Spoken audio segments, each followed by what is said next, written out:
Bonjour les amis, un Québécois aux Philippines, Yves.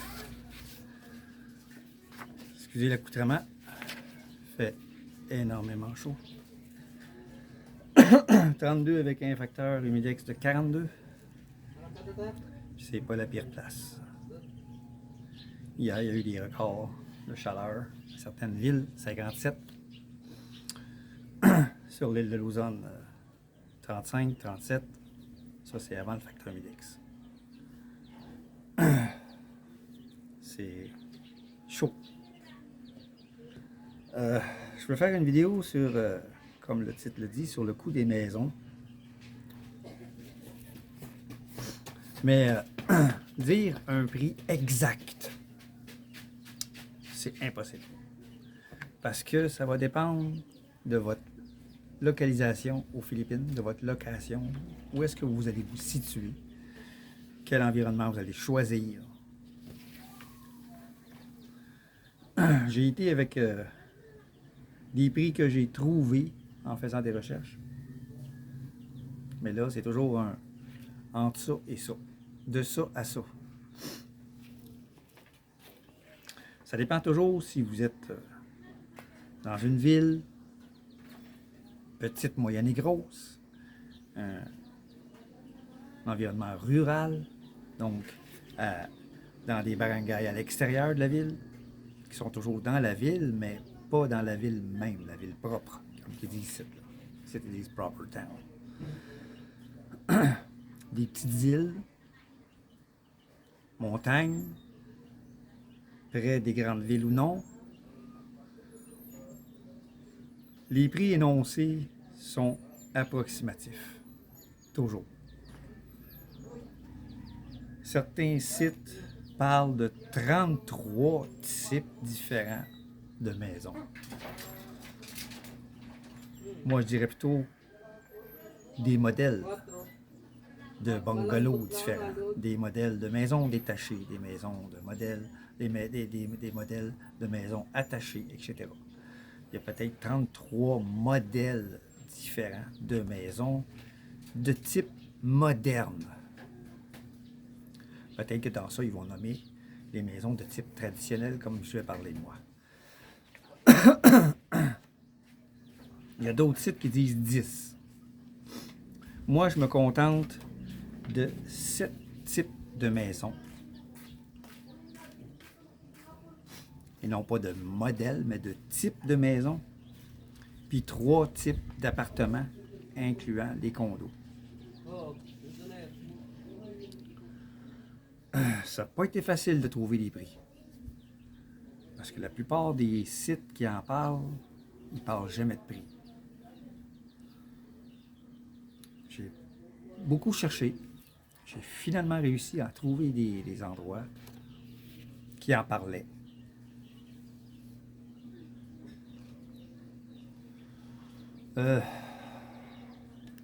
On va commencer avec les 2 types ennemis de maisons traditionnelles. Il y a ce qu'ils appellent ici le barong-barong. C'est une cabane autoconstruite et bon marché. Typique des bidonvilles. Certains foreigners y vivent dans ça. Parce que c'est très abordable. Puis ils ne sont pas venus ici pour faire une vie de luxe comme certains autres qui voudraient avoir la vie de château au prix de la vie du château de cartes.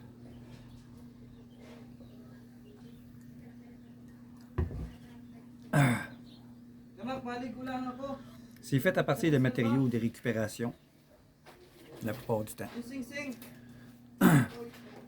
Donc, c'est une autoconstruction des cabanes, ce qu'on appelle une cabane. Il y a le Nipa Hut, qu'ici ils appellent le Bahay Kubo. C'est la maison de type traditionnel faite en bambou et en feuilles de nipa. C'est pour ça qu'ils appellent ça le Nipa Hut. Le toit est fait en feuilles de nipa. Et par-dessus, feuilles de nipa, ils mettent un filet pour maintenir les feuilles de nipa en place. La façon que les feuilles sont placées, ça fait le même job que les bardeaux chez nous. C'est une par-dessus l'autre, jusqu'en bas. Ça commence en haut jusqu'en bas. Puis l'eau coule là-dessus. Ça rentre jamais dedans. Par contre, ces toits-là ne durent pas excessivement longtemps, donc ils doivent être remplacés. Mais le coût est très peu. Donc, ça coûte pas cher de remplacement. C'est pas comme les toits de bardeaux du Québec qui coûtent 25 000 $ à changer, même si ça dure 10-15 ans. Ici, ça va durer peut-être 2 ans, 3 ans max, quand ça va commencer à couler, à rentrer dans la maison. Au bout de 2 ans, tu le changes, puis ça va te coûter peut-être 400-500 $. Pour changer le toit.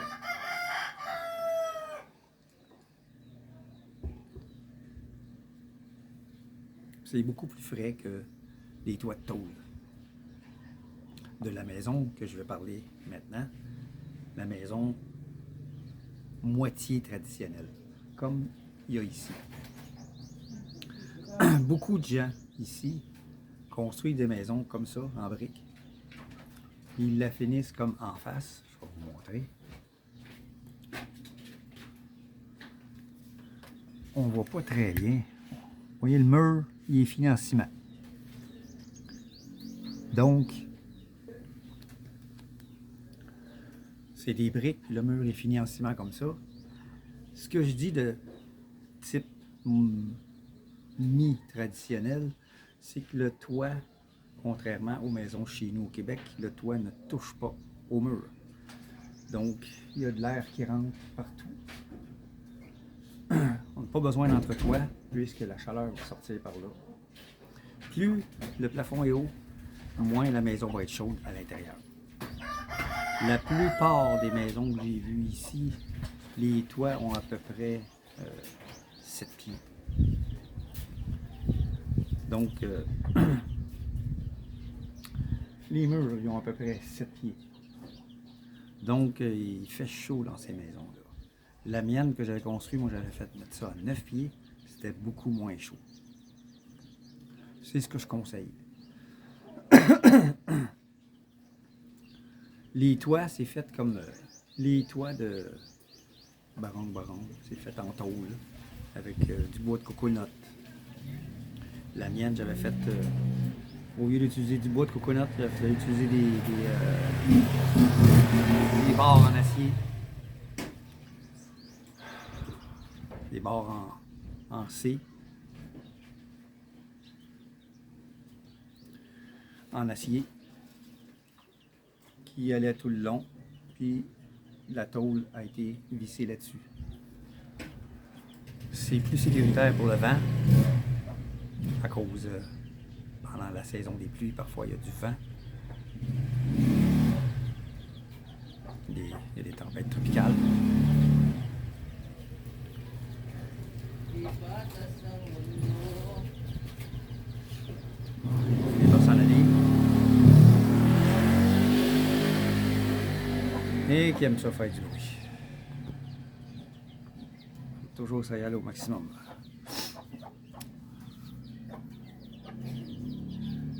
Donc il y a ce genre de maison-là aussi qui existe,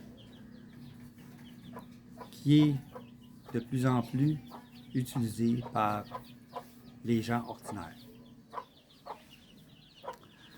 Moi, j'avais fait lever la barre un peu plus haute, juste pour avoir plus de sécurité. Et aussi, maintenant, ce que les maisons ici n'ont pas, il y a ce qu'on appelle un firewall. Maintenant, toutes les maisons qui sont construites doivent en avoir un. C'est dans les nouvelles règles de construction ici. Firewall, c'est un mur qui va entourer tout le toit, tout le tour du toit. Donc, on ne voit pas le bord de la couverture parce que c'est entouré d'un mur tout le long. Un mur d'à peu près 4 pieds de haut pour empêcher le vent d'avoir accès en dessous du toit pour le faire lever. C'est dans les nouvelles normes de construction maintenant. C'est sûr qu'une maison de type moderne, comme on a chez nous, n'a pas besoin de firewall. Mais ce type de maison-là, moderne, coûte beaucoup plus cher. Pour donner un exemple, je vais encore parler de ma maison. 20 pieds par 20 pieds, avec une toilette extérieure, une terrasse puis une cuisine dirty kitchen extérieure de la maison. Donc, la maison qui contient juste une pièce de 10 par 10, 10 par 20, puis deux chambres à coucher qui sont 10 par 10 chaque. Ça fait 20 par 20. La toilette communique avec la maison, bien sûr, mais ne fait pas partie du 20 par 20. Je voulais avoir une salle de bain de 6 par 10 au lieu d'avoir une petite salle de bain comme toutes les maisons ont ici. On voulait une plus grande. Puis je voulais avoir un grand balcon en avant. Puis une grande cuisine, dirty kitchen, semi-ouverte pour qu'on cuit pendant qu'on cuit les aliments. Parce que la plupart des cuisines ici, on cuit dedans. Donc, pour être sûr d'avoir du semi-traditionnel, puis un peu de modernité ou de choses différentes, ma maison m'a coûté 500 000 pesos. Faites la conversion. J'ai pas mon laptop avec moi pour tout ça. Puis, de mémoire, en ce moment, le dollar canadien vaut environ 43 pesos. Donc, faites la conversion. Ça m'a coûté 500 000 pesos.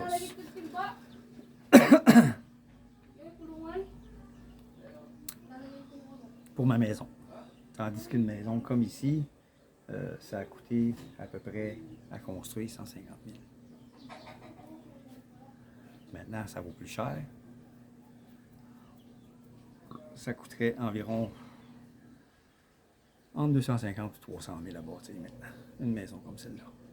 C'est une maison de 2 chambres à coucher aussi.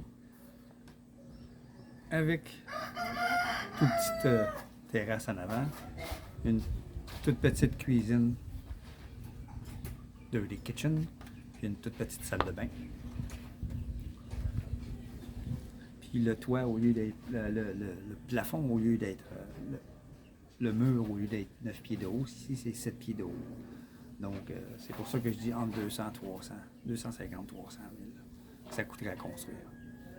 Avec le prix des matériaux d'aujourd'hui. Cette maison-là, quelques années dans le nez, même si elle a été rénovée récemment, là, on voit quand même qu'elle a des années dans le nez. Puis elle a coûté à peu près moins de 150 000 à l'époque.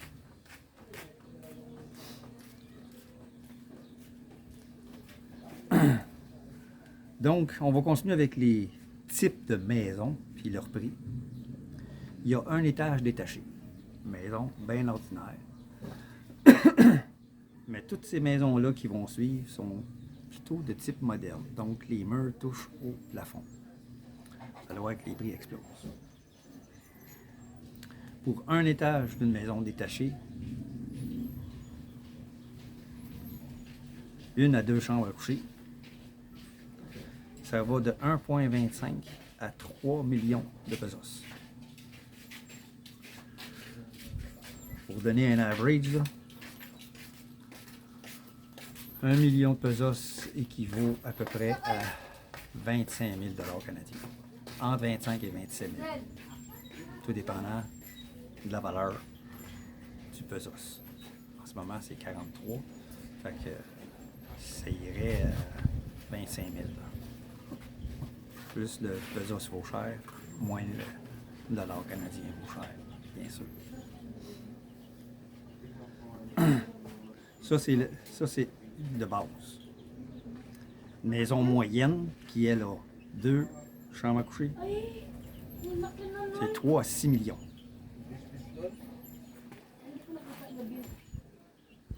Puis une maison luxueuse, 3 à 5 chambres à coucher, toujours un étage, 6 à 15 millions. Alors on voit que juste le fait que mur touche au plafond, que vous avez à l'intérieur un plafond et non pas une aire ouverte comme la maison ici. Il n'y a pas de plafond ici. Ici, ce qu'on voit, là, c'est le toit. Juste le fait d'avoir un plafond, puis que les murs touchent au plafond, puis que si vous vivez dans un endroit chaud, vous allez être obligé d'avoir de l'air climatisé, donc ça va vous coûter plus cher l'électricité, etc. Tout va coûter plus cher. Ça, c'est pour un étage détaché. Pour un semi-détaché, les prix vont être plus bas. Ça, j'ai pas trouvé de prix. J'ai eu beau chercher. J'en ai pas trouvé. Mais les prix vont être plus bas puisque c'est semi-détaché. Puis une maison détachée, bien sûr, vous allez avoir un terrain qui va aller avec ça. Souvent, c'est du 400 mètres carrés, donc vous allez avoir un petit peu d'espace en avant, puis un petit peu d'espace en arrière pour faire un jardin, des choses comme ça. Semi-détaché, là, vous allez avoir une clôture entre les deux en arrière, un mur de briques comme ça, simple. Bien sûr cimenté. Mais en avant, vous allez avoir une toute petite galerie de rien, parce que le terrain va être petit. Quand ils font des semi-détachés, ils mettent ça sur des tout petits terrains. Ben, rien. Il n'y a pas de terrain, pas de stationnement. En arrière, vous n'avez rien non plus. C'est pour ça que les prix sont moins chers, mais il y a beaucoup moins d'avantages semi-détachés que détachés. Donc, encore là, les prix vont varier de 900 000 pour un ordinaire, 900 000 à presque 2 millions. Pour la moyenne, c'est du 2 millions à 5 millions. Puis luxueux, ben, ça va être de 5 millions à 12 millions. À peu près. Tout ça dépend encore où est-ce que vous allez être situé. Un bungalow abordable, c'est 1,5 million environ. Une chambre à coucher. Moyenne, 2 chambres à coucher, c'est 3,5 à 5 millions. Puis luxueux, c'est 10 à 25. Ça, c'est 3 chambres à coucher. Si vous êtes chanceux, vous allez en avoir 4. Ça, c'est pour le bungalow. Les duplex, attachez vos trucs. Tout dépendant où vous allez être situé aux Philippines. Là, j'ai eu un average, parce que je suis allé voir des duplex à vendre. Il n'y en avait pas de prix de ce que ça peut coûter à peu près. Moi, j'ai trouvé des duplex un peu partout dans la région de Manila, pas ailleurs. J'ai beau regarder des sites, même des sites de vente, on montre le duplex avec des photos, tout ça, puis on ne donne pas de prix. Il faut que tu les contactes pour avoir les prix.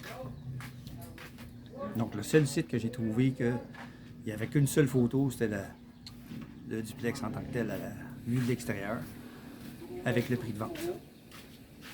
Puis l'endroit où ça se situait. C'était tous des endroits proches de Manila. Il y en avait dans Cavite, il y en avait un dans Cavite, il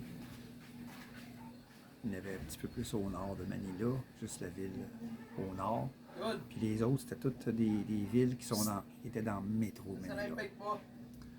Ça se situe, le prix des duplex que j'ai vu, c'est 2,7 à 17,4 millions. 2,7, là, c'était un petit duplex. Un duplex, ça se dit, hein? Un duplex, c'est 2. 1, 2.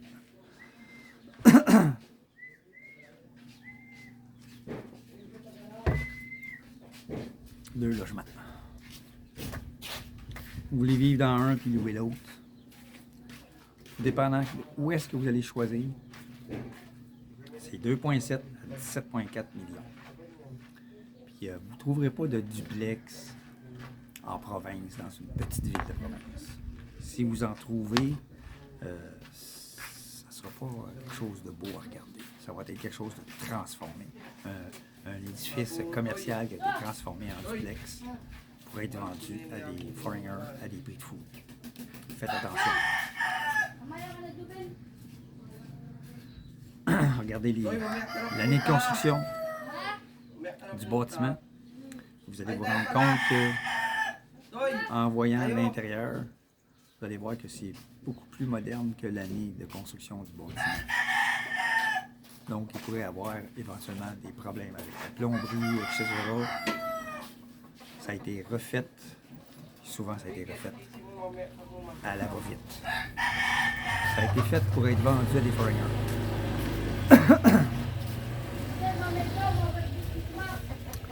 Des maisons de ville en rangée. Ça, on a commencé à voir ça au Québec. Des maisons à 2 étages, pas larges. Tout collé, tout en rangée.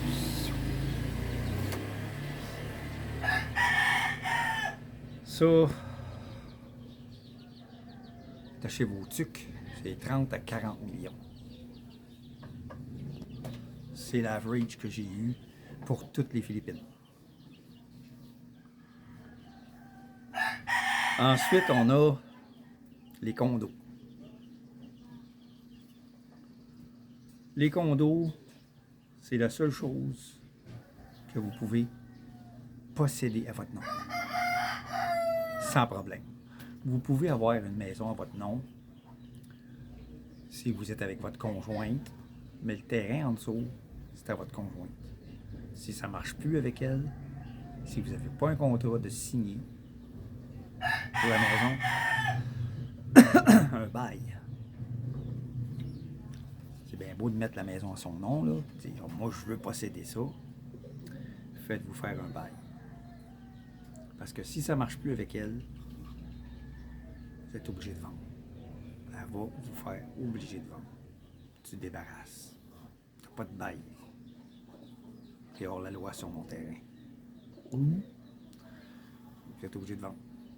Puis souvent, ben, le foreigner, ce qu'il va décider, c'est lui laisser la maison. Il a peur. Donc, le condo, c'est la seule chose que vous pouvez posséder. Mais, il y a les frais de condo, etc. Puis ça, ben, les condos, c'est en ville. Si vous n'aimez pas la ville, vous n'aimez pas le bruit, vous n'aimez pas le brouhaha, des condos dans des petites villes, c'est pas quelque chose qui est commun.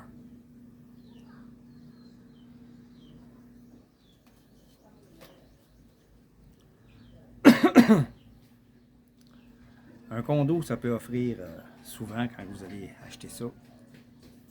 Il y en a dans Makati, il y en a à BCG, il y en a à plusieurs endroits, dans Manila, puis à Cebu.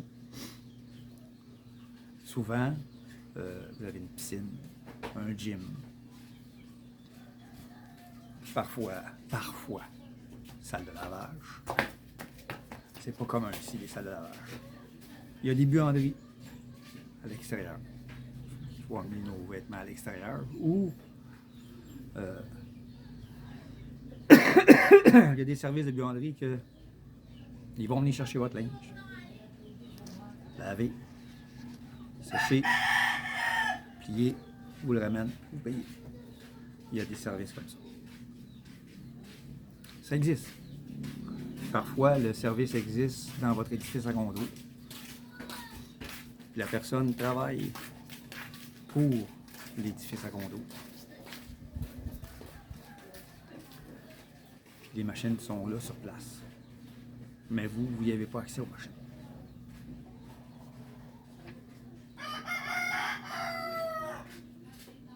Un condo, tout dépendant où vous vous situez. Moi, j'ai trouvé dans Manila de 2 à 34 millions. 2 millions, là, c'est une chambre à coucher. 34 millions, ça dépend quel édifice, quel endroit, probablement dans BCG, vous allez avoir ça. J'ai vu un exemple qui a été donné à Makati, 42 millions pour un condo. Ça doit être un penthouse.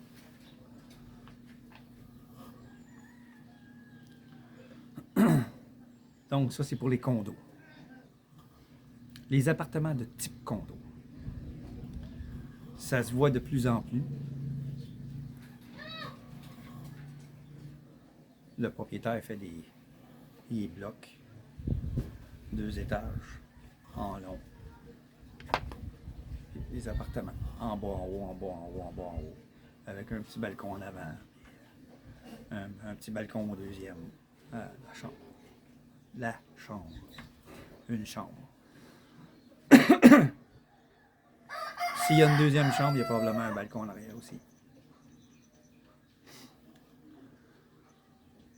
Ici, j'en ai vu de 5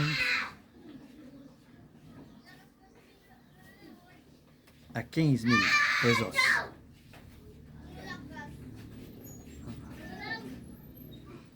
Ça, c'est l'enfant qui regarde la rue.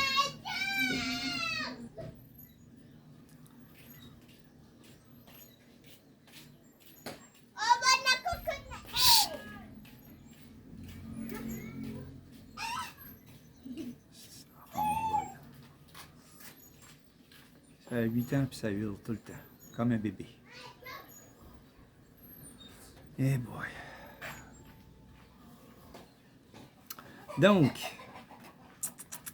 appartement de type condo. 5 à 15 000 en province. En ville, pas possible d'obtenir de prix. Il faut communiquer avec le locataire. J'en ai vu des annonces, mais il n'y a jamais aucun prix qui est mentionné. Tout comme quand je cherchais, à partir d'ici, je cherchais un appartement ici. J'en ai jamais vu avec des prix. Puis j'essayais de communiquer avec le locataire. Le seul qui m'a répondu, il m'a dit viens ici, prends un rendez-vous. C'est parce que j'ai pas de place où aller coucher. Ah, désolé. Il faut que tu sois sur place pour réussir à te louer en province. Donc, tu arrives puis tu prends une chambre d'hôtel quelque part, puis tu te mets à chercher. En ligne, si tu vois quelque chose, ils ne veulent jamais te donner de prix. Un appartement ordinaire, donc abordable, mais bruyant, parce que c'est toujours des édifices qui sont loués à des gens, des locaux, qui sont habitués au bruit, qui sont habitués aux coqs, aux chiens, puis à la musique forte, etc. C'est mal insonorisé. C'est excessivement chaud. Ça peut aller de 300 000 pesos par mois. Parfois un peu plus. Parfois. Tout dépendant de l'édifice lui-même. Où est-ce que c'est situé? C'est situé dans un endroit plus tranquille. Etc. Moi, j'avais trouvé un appartement. Quand je suis allé louer, le gars me disait que c'était un appartement de type condo, mais c'était pas de type condo pantoute, là. C'était un appartement qui était loué habituellement aux étudiants. Je payais 5 000 pesos par mois. C'était 2 étages. En bas, il y avait une petite salle à manger, une petite salle de bain, une petite cuisine excessivement chaude. Puis au 2e étage, il y avait 2 chambres, petites, très chaudes, crevées de chaleur.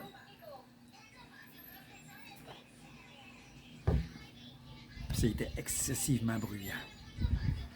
Très bruyant. C'était comme dans un enclosure, c'était clôturé. La clôture, là, faisait du honesty. Les chiens, les chats, les dindons, tout ce que tu veux, là, ça passait. Les chefs, tout ce que tu veux, ça rentrait. On entendait ça journée longue, les chiens, la nuit, ça se battait. C'était infernal. C'est pas cher, 5000 pesos. C'est même pas 100 piastres. C'était même pas 100 piastres. Mais c'était infernal. J'ai trouvé une maison.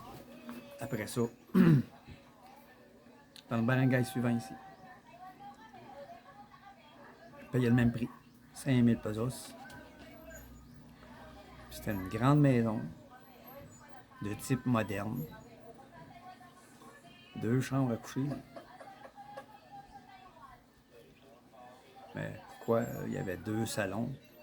Ça, je ne sais pas. Il y avait 2 salons. Peut-être un salon pour chaque chambre, je ne sais pas. Il y avait une énorme salle à manger. Avec la cuisine inclue. Une grande terrasse à l'extérieur. C'est ça qui m'avait donné l'idée d'avoir une grande terrasse pour la maison. Parce que la terrasse était très grande. Puis quand que j'ai vu la cuisine ici, la première fois que je suis venu, je ne me fais pas une cuisine de même.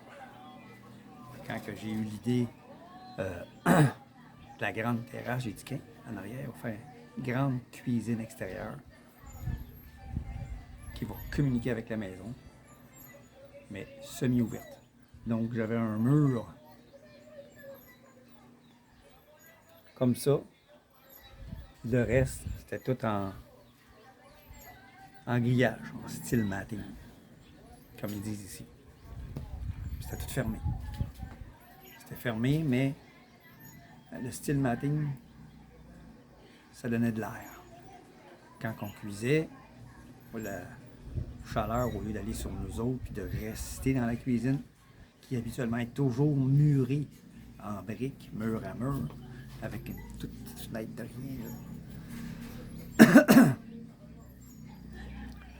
La chaleur sortait par le grillage. Fait que j'ai eu une maison comme ça. La terrasse était 8 par 20, la même longueur que la maison, 8 pieds. La cuisine extérieure aussi, je pense que c'était 7 pieds, 7 par 20.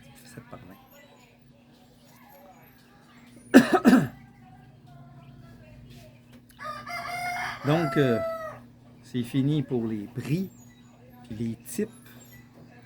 Pourquoi ça a bougé ça? Je n'ai même pas touché. Donc, c'est fini pour les types et les prix. Donc, comme je disais au départ, les prix sont toujours approximatifs. Tout dépendant au moment que vous allez venir ici, les prix vont peut-être avoir changé. Tout est en constante augmentation. Avant que je vienne ici aux Philippines, 1 an avant, je faisais des recherches pour acheter des terrains.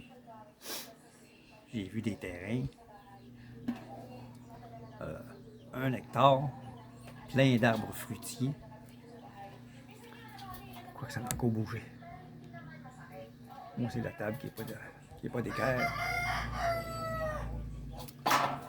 J'avais vu des terrains de 1 hectare avec des arbres fruitiers, plusieurs sortes d'arbres fruitiers,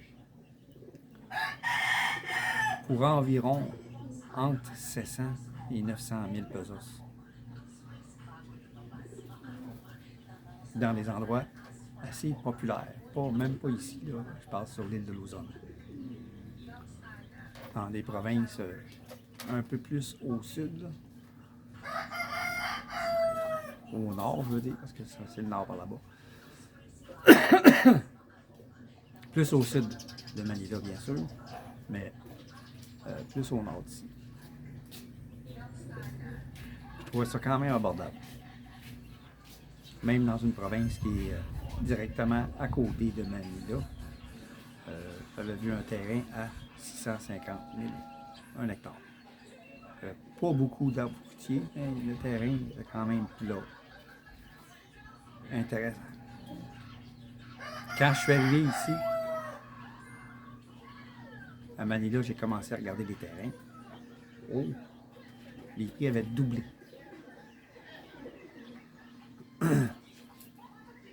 Ça, c'est en partie à cause des foreigners. Parce que les autres, ils arrivent ici avec leur argent. Il y en a qui en ont. Puis ils voient un terrain.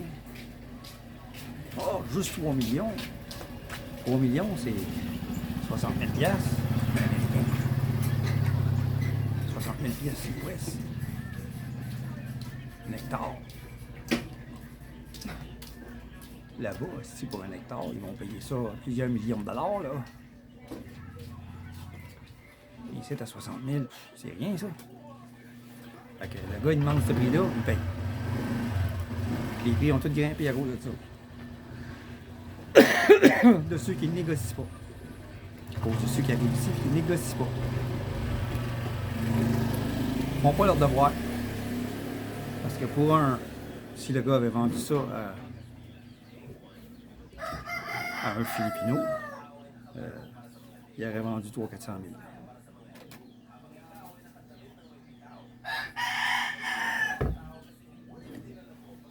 Fait que faites attention à ça. Faites vos devoirs. Cherchez. Moi, je vais vous dire, bien franchement, vous voulez absolument avoir une terre. Vous voulez absolument avoir une maison. J'ai acheté une terre. Conçu une maison.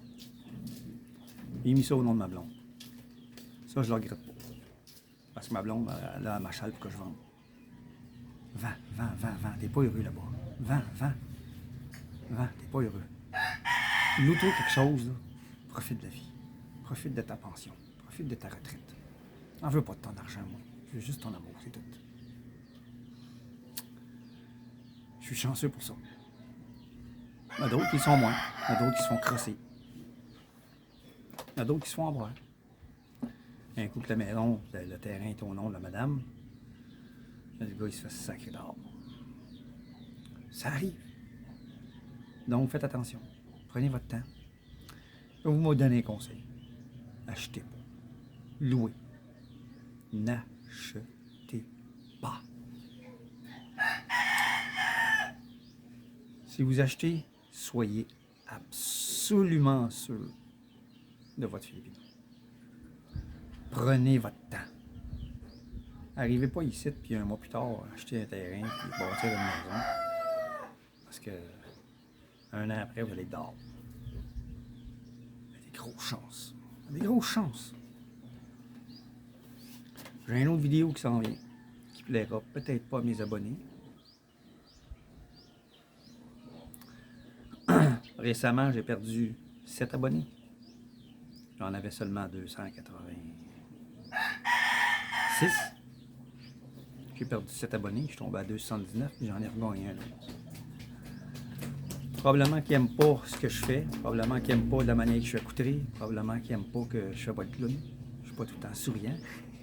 J'ai pas toujours du fun. À 42 degrés, c'est pas tout le temps le fun. Quand on vit dans un environnement, comme j'étais à ma maison, qui était toxique, le voisinage était toxique, on a tué ma chienne, on l'a empoisonnée, on m'empoisonnait la vie là-bas. Parce que je lui prêtais pas d'argent, parce que je lui donnais rien de ce que je possédais. Je lui prêtais quelque chose, il le brisait, je lui disais, tu vas me payer. Pourquoi? T'es un foreigner, tu as de l'argent. Je suis pas obligé à eux autres. J'ai arrêté de prêter. Et ils se sont mis à me faire la vidéo. J'ai prêté des raquettes de badminton aux enfants, ils ont tout pété. Ils ont tout pété. Les enfants là-bas, c'est comme les enfants ici. Ils n'ont aucun contrôle sur leurs émotions, ces enfants-là. Ils n'apprennent pas à gérer leurs émotions. Ils perdent, là, ils frappent. Fait que la raquette, il a frappé sur le ciment. Il a frappé sur les roches. Ils ont tout brisé, raquette.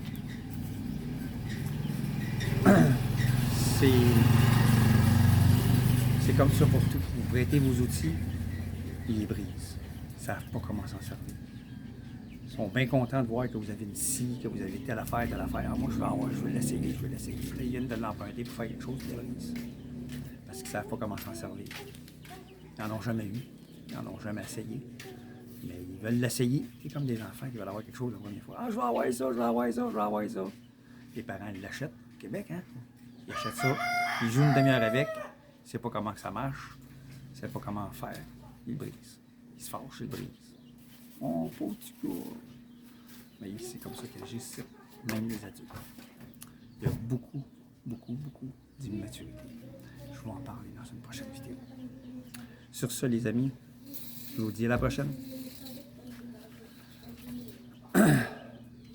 Prenez mon conseil, n'achetez pas, louez. Si vous voulez absolument acheter, vous êtes têtu, vous êtes entêté de vouloir posséder quelque chose, faites-le. Vous allez faire comme moi, vous allez le regretter. Je regrette. Moi aussi, je pensais que j'étais plus intelligent. On devient plus humble aux Philippines. On devient plus humble. Je vous adore. À la prochaine.